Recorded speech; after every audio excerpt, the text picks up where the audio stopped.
آپ کو کیسی لڑکیاں پسند ہیں؟ اجوا کے مطابق اسے ویسا بننا تھا جیسا وہ پسند کرے، اس لیے اس نے جاننا چاہا۔ اچھی لڑکیاں، دارام نے بلا توقف جواب دیا۔ اجوا پیا جیسی؟ اجوا کے لیے وہی واحد اچھی لڑکی تھی، تبھی کنفرم کیا۔ نہیں، تمہارے جیسی۔ دارام نے انڈائریکٹلی اسے بتایا کہ وہ اسے پسند کرتا ہے۔ جی وہ تو میں ہوں، مگر دوسرے والی اچھی لڑکی پوچھ رہی ہوں، مطلب جسے آپ لائف پارٹنر بنانا چاہیں۔ اجوا کا دل کیا صاف کہہ دے، ساری زندگی اس کے ساتھ رہنے کے لیے۔ کیا کرے کہ وہ کبھی نہ چھوڑے۔ وہ لڑکی بھی تمہارے جیسی؟ وہ بات موڑ کر اسی پر لے آیا تو وہ سچ بول رہا تھا بس۔ دیکھیں، آپ سمجھ نہیں رہے، اس وقت ہم نے تعریفیں نہیں کرنی۔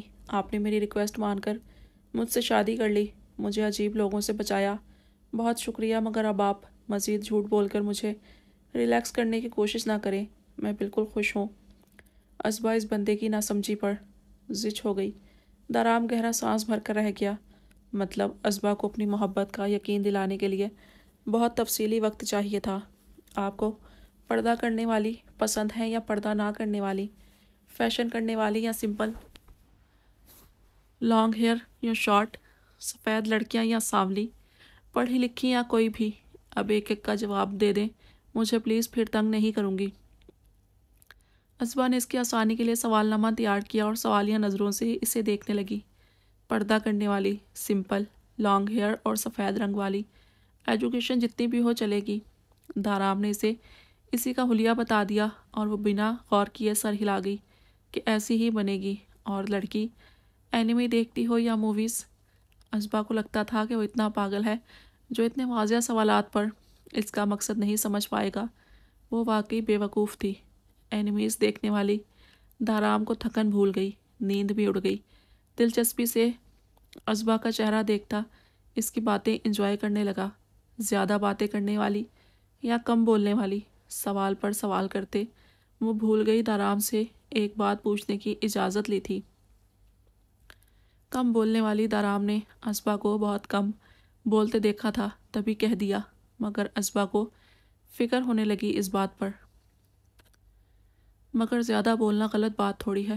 اگر آپ کو بھی اس بات پر یقین ہے زیادہ بولنے والی لڑکیاں پاگل ہوتی ہیں تو یہ بات بہت غلط ہے۔ زیادہ بولنے والی لڑکیاں ذہین ہوتی ہیں۔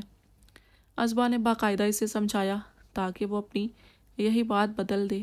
اجوا بولے بغیر نہیں رہ سکتی تھی، کم بھی نہیں بول سکتی تھی۔ اس کی باتیں بہت زیادہ ہوتی تھیں، اگر اسے کم بولنا پڑا تو اس کی سب باتیں ادھوری رہ جائیں گی۔ وہ پریشان ہو گئی تھی۔ اوکے، میں اپنا جواب واپس لیتا ہوں۔ مجھے بس ذہین لڑکی اچھی لگتی ہے، چاہے وہ بہت زیادہ باتیں کرے۔ دارام نے مسکراہٹ دبا کر اس کی وضاحتوں کو قبول کیا۔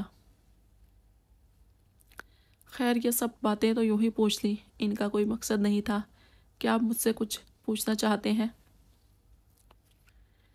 اجوا نے اسے بھی سوال کرنے کا کہہ دیا تاکہ وہ شک نہ کرے۔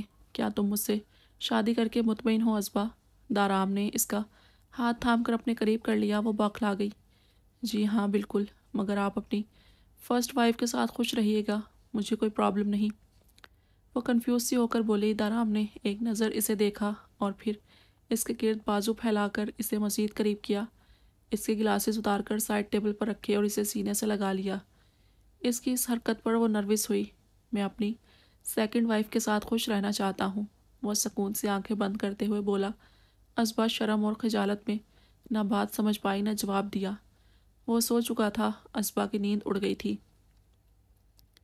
اس نے باتیں کرنے کا کہا تھا، یوں پاس آنے کا تو بالکل نہیں سوچا تھا۔ ولیمے کو 2 دن ہو چکے تھے۔ ریماب ہاسپٹل کے لیے تیار ہوا تو اجوا بھی یونی کے لیے تیاری کرنے لگی۔ فائزہ کو کال کر کے بتانے لگی تو اس نے شادی کے بعد 2 دن کی غیر حاضری کی وجہ پوچھ لی۔ میری شادی ہو چکی ہے، اجوا نے بتایا۔ وٹ؟ کب؟ کس کے ساتھ؟ یوں اچانک کیوں؟ لاؤڈ سپیکر آن ہونے کی وجہ سے فائزہ کی آواز کمرے میں گونجی اور شاور لے کر نکلتے ریماب نے بھی چونک کر دیکھا۔ بھائی میرے اسی کزن کے ساتھ جس کی شادی ہو رہی تھی، اس نے اچانک ہی شور مچا دیا، اسے مجھ سے ہی شادی کرنی ہے۔ تو فیملی والوں نے بھی مان لیا۔ سیاہ گاؤن بیڈ پر پھیلا کر رکھتی وہ مصروف سی بولی۔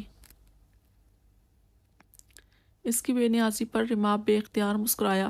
او ریئلی، یہ وہی ڈاکٹر کزن ہے نا جس کے لیے میں تعویذ لائی تھی؟ پھر مانتی ہو نا؟ بابا جی کی کرامت، بیچارے نے چنی کوئی اور تھی، ملی تم ہو۔ فائزہ کے جملے پر اجوا کی آنکھیں پھیلیں۔ رماب نے بے اختیار کہکا لگایا تو اجوا نے جلدی سے کال کاٹ دی اور خفت سے دانت پیسے۔ بھائی تمہاری محبت کا تو ایک زمانہ گواہ ہے، کس کس سے چھپو گی؟ بال تولیے سے رگڑتے ہوئے گنگنایا اور بال برش کرنے لگا۔ میں پاگل تھی نا، ہر چمکتی چیز سونا لگتی تھی، اب آنکھیں کھل گئی ہیں مگر لوگ کیا جانے۔ اجوا نے گاؤن پہنا اور لہجے میں جتنا ہو سکا لاپرواہی شامل کی۔ چلو یہ تو مانا کہ میں چمکتی چیز ہوں، ویسے تم شرمندہ ہوتی ہو تو بہت پیاری لگتی ہو۔ رماب نے باقاعدہ اس کا چہرہ ہاتھوں کے پیالے میں بھر کر لگاوٹ سے تعریف کی۔ اور آپ اس طرح فلرٹ جھاڑتے بالکل ولن لگتے ہیں۔ اجوا نے اس کے ہاتھ ہٹائے اور ابرو چڑھا کر کہا۔ رماب ڈھٹائی سے ہنستا رہا۔ اپنی وائف سے فلرٹ کرنے والا ہیرو ہوتا ہے، ولن نہیں۔ اچھا چلو صلح کر لیتے ہیں، میں اب تعویذ والی بات یا تمہاری دیوانگی کا ذکر نہیں کروں گا، شروع سے شروع کریں گے۔ میں تم سے فلرٹ کروں گا، تم بس شرما دینا۔ رماب نے بظاہر سنجیدگی سے کہا، ہونٹوں کے کناروں پر دبی مسکراہٹ اور آنکھوں میں شوخی دیکھ کر اجوا کا جی چاہا فائزہ کا جا کر گلا دبا دے، جس نے صبح صبح رماب میں کسی لوفر کی روح جگا دی تھی۔ وہ بیگ اور فائلز اٹھا کر باہر جانے لگی تو رماب نے ہاتھ پکڑ کر روکا۔ میرا بالکل موڈ نہیں ہے آپ کی بے تکی باتیں سننے کا، مجھے دیر ہو رہی ہے اس لیے ہاتھ چھوڑیں، ورنہ میں بھی جو 2 دن سے ڈھیل دے رہی تھی ابھی تانا دے دوں گی۔ اجوا نے انگلی اٹھا کر دھمکی دیتے ہوئے ہاتھ چھوڑنے کا کہا۔ یہی تو چاہتا ہوں تم تانا دو، مجھے بھی اچھا نہیں لگا 2 دن تم نے آئینہ کا نام نہیں لیا، ایک تم ہی تو تھی جس کے بہانے اس کا ذکر ہو جاتا تھا۔ رماب اسے کندھوں سے پکڑ کر اپنی طرف موڑا اور اداسی سے کہا۔ اجوا کے ارد گرد دھماکے ہوئے۔ وہ آئینہ کو یاد کرتا ہے، اس کا چھیڑنا انجوائے کرتا رہا اور وہ پاگل سمجھی تنگ ہوتا ہے۔ میں چاچو کو بتاؤں گی، آپ کا بابا کو بھی، آپ مجھے آئینہ کے نام سے ٹیز کر رہے ہیں، مجھے آپ کے ساتھ رہنا ہی نہیں ہے۔ اجوا تو اس سے دور ہوتی بری طرح رونے لگی۔ وہ چھیڑ لیتی تھی مگر برداشت نہیں کر سکتی تھی رماب کے منہ سے کسی اور کا ذکر، اور اب تو بالکل نہیں۔ رماب بوکھلا گیا۔ میں تو مذاق کر رہا ہوں، پہلے تم نے ہی کہا تھا، میں تو تمہیں تنگ کرنے کے لیے کہا تھا پاگل۔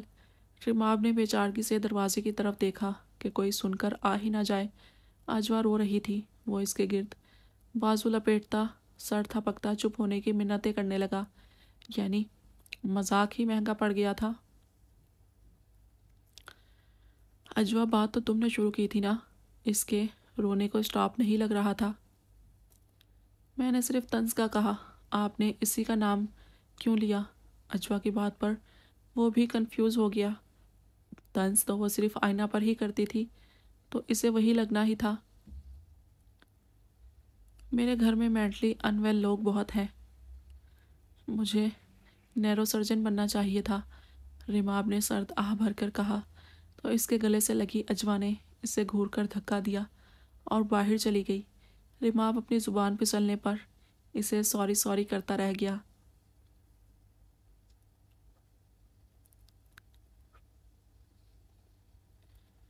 رکو، مجھے تم سے بات کرنی ہے۔ ڈنر کرنے کے بعد ازبا حسب معمول اپنے روم میں جانے لگی تو صوفے پر بیٹھتی شائنہ بیگم نے سنجیدگی سے روکا۔ وہ ایک نظر سب کو دیکھنے لگی۔ دارام بھی وہیں بیٹھا تھا تو وہ بھی ایک سنگل صوفے پر بیٹھ گئی۔ میرے سرکل کی کچھ کلوز فرینڈز تمہیں دیکھنے آنا چاہ رہی ہیں، میں نے کل لنچ پر انوائٹ کیا ہے، انہیں بس 6-7 لیڈیز ہوں گی، تو اچھے سے مگر تھوڑا ڈیسنٹ سا ریڈی ہو جانا۔ ان کی بات پر ازبا گھبرا گئی۔ مجھے تیار ہونا نہیں آتا، میں کیسے ملوں گی ان سے؟ پھر وہی اسپیشل لوگوں سے ملنا۔ وہ بھی تیار ہو کر ازبا کے چہرے کی ہوائیاں اڑنے لگیں۔ ہانی نے طنزیہ نظر ڈال کر ہنکارا بھرا اور ماں کو دیکھا جو اس کی بات پر لب بیجے ضبط کر رہی تھی۔ ماما ہوں گی نا، تم نے جسٹ ہیلو ہائی کرنی ہے، دارام نے اسے نرمی سے سمجھایا۔ کل سنڈے ہے نا، میں گھر ہوں گی، سو ڈونٹ وری، میں اسبا کو ریڈی کر لوں گی، ثانیہ نے اسبا کو دیکھ کر مسکراتے ہوئے کہا تو وہ بھی کچھ پرسکون ہوئی۔ میں زیادہ وقت نہیں بیٹھوں گی، مجھے زیادہ بات کرنا نہیں آئے گا تو آپ کو برا لگے گا۔ اسبا نے پھر سے پھپھو کا امتحان لیا۔ تو تمہیں کرنا کیا آتا ہے وہ بتا دو، میں ان سے کیا کہوں گی کہ میری بہو اب نارمل ہے، بول نہیں سکتی؟ شائنہ بیگم نے دانت پیس کر کہا۔ دارام نے ان کے الفاظ پر انہیں دیکھا۔ ہاں یہ صحیح ہے، آپ کہہ دیجیے گا ایک بہو پاگل ہے اور اصلی والی امریکہ میں ہے۔ اس سے پہلے کہ دارام کچھ کہتا، اسبا نے پرجوش سا مسکرا دیا اور اٹھ کر چلی گئی۔ دیکھ رہے ہو تم بیٹا، یہ نان سیریس ہے بہت، اب شادی کر لائے ہو تو اسے مینرز سکھاؤ یا یہ کام میں کروں، شائنہ بیگم نے دارام کو دیکھ کر کہا۔ ہانی اکتا کر وہاں سے چلی گئی۔ ثانیہ مسکراہٹ دبائے بیٹھی تھی۔ اٹس اوکے، وہ زیادہ سوشل نہیں ہے، آپ ایک بار ملوا لیں اپنی فرینڈ سے، پھر اسے اس کے حال پر چھوڑ دیں۔ دارام نے اطمینان سے جواب دیا اور شائنہ بیگم کا بی پی لو ہونے لگا۔ جانے کل فرینڈز کے سامنے وہ کیسے شرمندہ کروائے گی انہیں۔